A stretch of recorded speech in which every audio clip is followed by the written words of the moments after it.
Depuis longtemps, un objet étrange et lointain dans l'espace intrigue grandement les plus grands astronomes et astrophysiciens. Personne ne savait de quoi il s'agissait.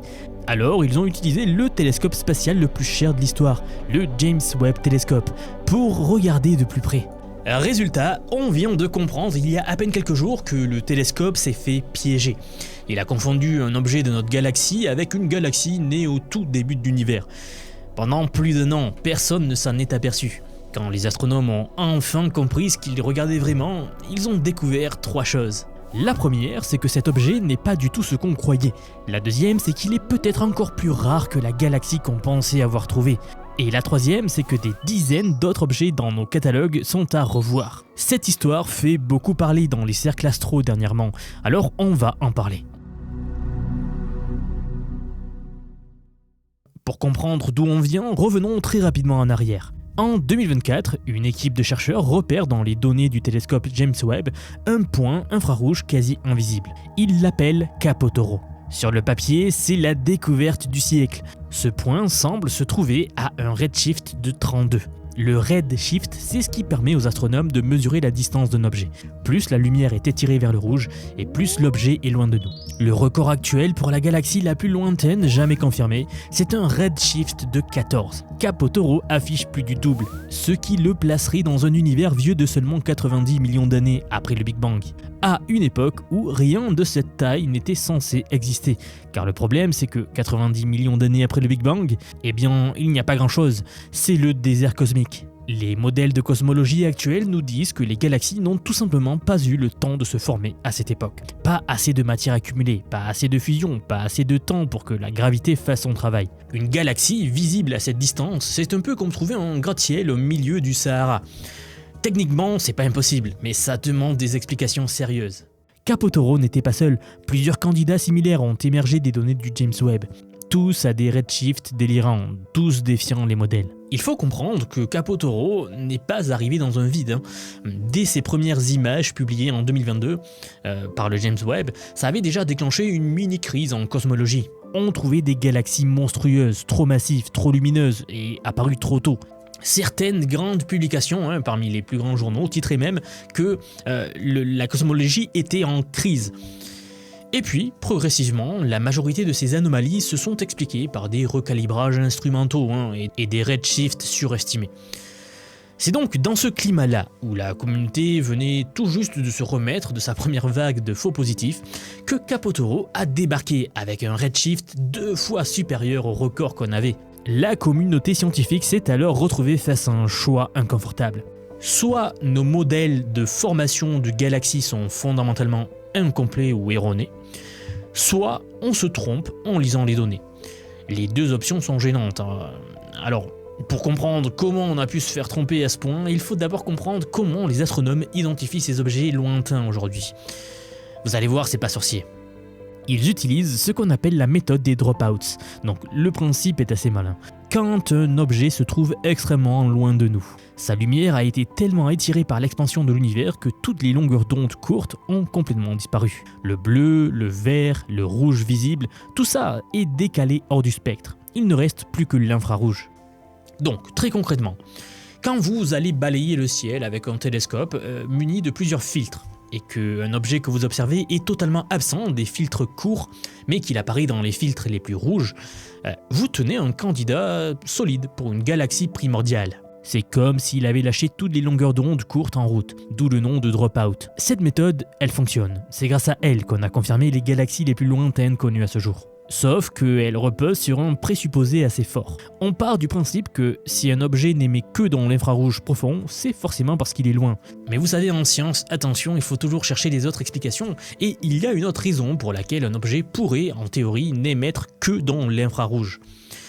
Il pourrait tout simplement être très froid. C'est là que rentre en scène une équipe qui ne cherchait pas du tout la même chose. Pendant que tout le monde débattait de Capotoro, une chercheuse nommée Maroussa Bradak, astrophysicienne, était occupée à étudier le Bullet Cluster avec le James Webb. Le Bullet Cluster, c'est un amas de galaxies assez célèbre en astrophysique parce qu'on y observe directement la séparation entre matière ordinaire et matière noire, suite à une collision massive entre 2 amas. Aucun rapport donc avec la chasse aux galaxies primordiales dont on vient de parler. Sauf que, dans ces données, son équipe tombe sur 2 objets qui n'ont rien à faire là. 2 sources infrarouges, invisibles sous tous les filtres courts, avec exactement le même profil photométrique que des galaxies à redshift 20 ou 30. Sur le papier, ce sont 2 candidats de plus pour des galaxies de lobe cosmique. On les appelle Bullet BD1 et Bullet BD2. Mais là, Braddock fait un truc tout simple, mais que trop peu de gens font face à un résultat spectaculaire. Elle ne publie pas le résultat. Son équipe patiente 1 an. Elle veut être sûre, au point qu'elle reprend des images du même champ avec le James Webb en janvier 2026. Et c'est là que tout bascule. Les 2 objets ont bougé. Pas beaucoup en apparence, environ 49 millisecondes d'arc par an pour le premier. C'est minuscule à l'œil nu, mais en astronomie de champ profond, c'est massif, c'est énorme. Parce qu'une galaxie située au bout de l'univers observable, ça ne bouge pas sur nos images. C'est beaucoup trop loin pour qu'on détecte le moindre déplacement d'une année sur l'autre. Donc, si un objet se décale entre 2 séries de photos, c'est qu'il est proche. C'est qu'il est chez nous, dans la Voie lactée. Ça, c'était déjà une preuve suffisante. Mais l'équipe de Braddock a aussi obtenu la spectroscopie de ces 2 objets en mars 2025. Et c'est là qu'on a enfin compris à quoi on avait affaire. Bullet BD1 et BD2, c'est des noms un peu massifs, mais ce ne sont pas des galaxies, ce sont des naines brunes, ce qu'on appelle parfois des étoiles ratées. Des objets nettement plus massifs que Jupiter, mais qui n'ont jamais atteint la masse critique pour allumer la fusion nucléaire dans leur cœur, et donc devenir une étoile. En plus de ça, ce ne sont pas des naines brunes ordinaires, ce sont des naines de type Y, donc la catégorie la plus froide que l'on connaisse. Bullet BD1 affiche une température de surface d'environ 77 degrés Celsius et BD2 autour de 137 degrés. Pour vous situer et mettre en contexte, sachez que la température moyenne à la surface de la planète Terre, c'est 15 degrés. On parle littéralement d'objets stellaires à peine plus chauds qu'une après-midi d'été à Toulouse. Bullet BD1 est d'ailleurs l'une des naines brunes les plus froides jamais caractérisées par spectroscopie, ce qui en fait un record à part entière. Ces objets-là, ils ne sont pas au bout de l'univers. Ils sont à environ 500 parsecs de nous. C'est donc notre voisinage galactique direct. Pourtant, ils ont réussi à se faire passer pour des galaxies primordiales, aux yeux du télescope le plus avancé de l'histoire. Alors, comment est-ce que c'est possible ? Comment est-ce qu'un astre raté qui se situe dans notre galaxie peut produire exactement la même signature qu'une galaxie qui se serait formée 90 millions d'années après le Big Bang ? En fait, c'est la combinaison de 3 phénomènes distincts qui créent un mimétisme quasi parfait.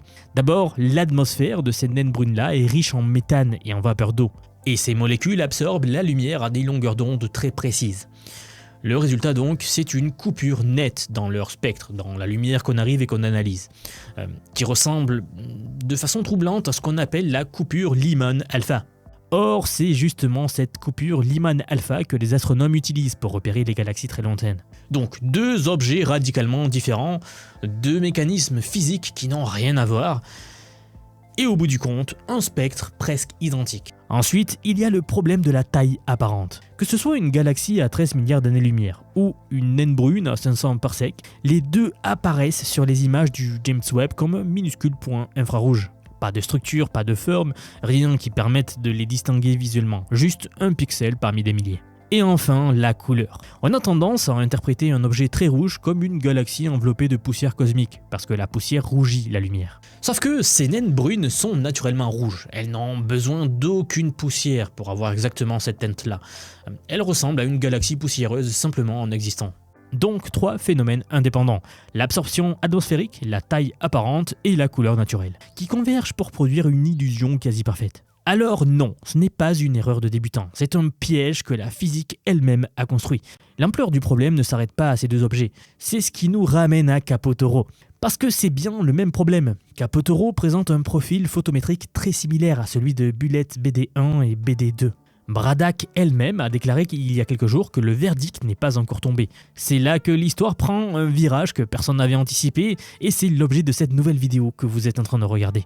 En mai 2026, il y a très peu, Andrea Ferrara publie une étude qui propose une 3e hypothèse pour Capotoro. Ni galaxie primordiale, ni naine brune. Ferrara a d'ailleurs remarqué quelque chose d'étrange dans les données. Entre la première observation de Capotoro et le suivi réalisé plus de 2 ans après, l'objet avait gagné environ 20% de luminosité. Or, une galaxie lointaine ne change pas de luminosité sur 2 ans, et une naine brune qui se refroidit lentement depuis des milliards d'années non plus. Ferrara propose que Capotoro pourrait être une supernova par instabilité de paire, un phénomène théorisé depuis des décennies mais jamais observé. Dans les premières centaines de millions d'années de l'univers, des étoiles monstrueuses de 250 à 260 masses solaires, composées exclusivement d'hydrogène et d'hélium primordiaux, sans aucun élément lourd, auraient pu atteindre un stade où les photons dans leur cœur se convertissent spontanément en paires électrons-positrons. Cette conversion prive l'étoile de la pression de radiation qui la maintient debout.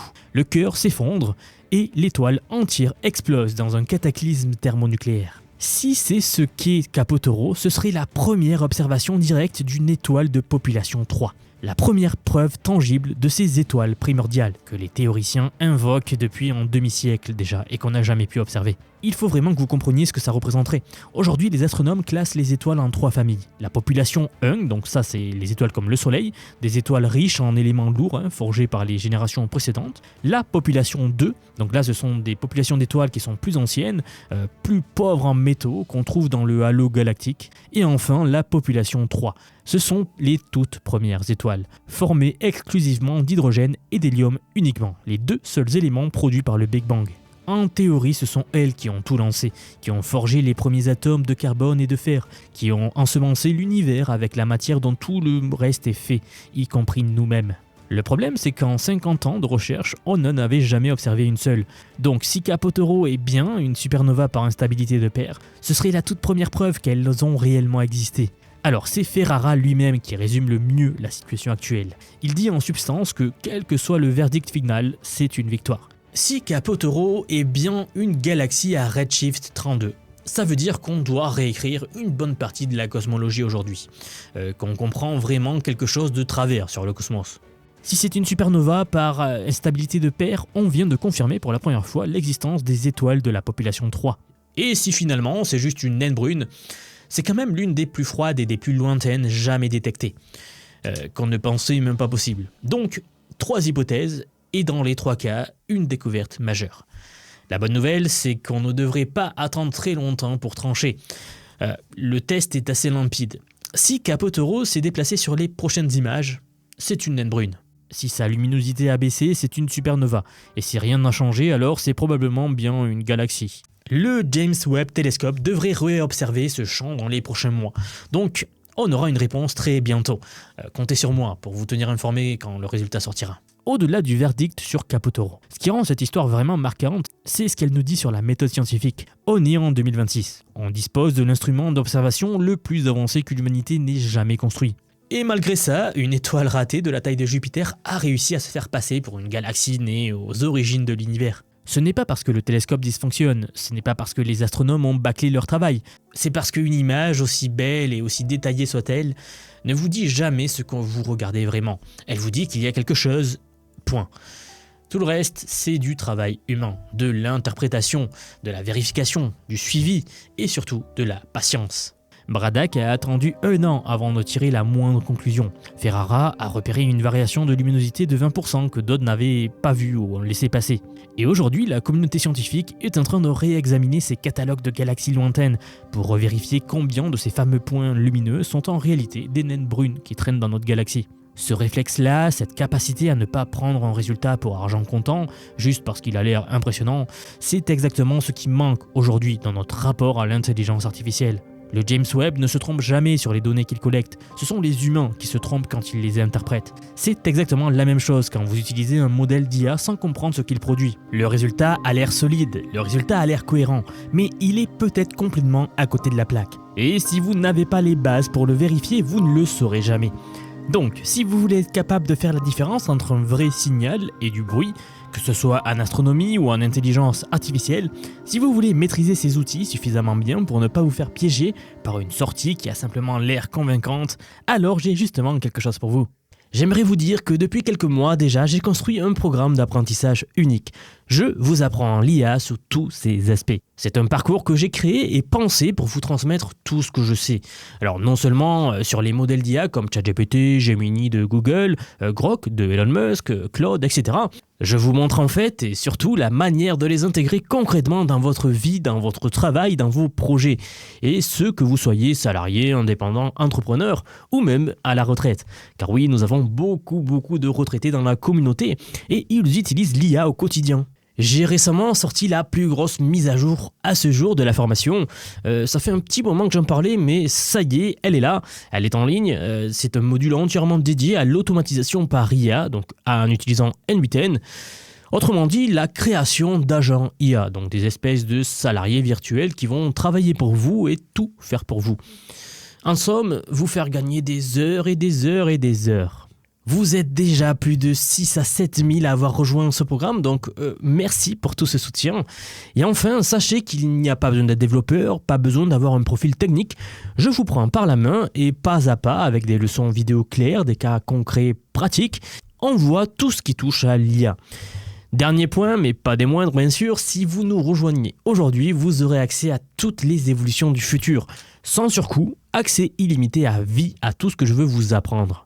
Donc aujourd'hui, c'est un paiement unique, ce n'est pas un paiement mensuel, c'est juste un paiement unique et vous aurez accès à vie à toutes les mises à jour que je vais faire en permanence et que je fais en ce moment même d'ailleurs. Donc si cela vous intéresse, vous avez les liens en dessous de la vidéo, donc soit en description, soit en commentaire épinglé pour nous rejoindre.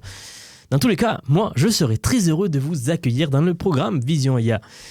Si vous êtes encore là, merci d'avoir regardé cette vidéo jusqu'au bout et je vous dis à très vite pour la prochaine vidéo. À bientôt.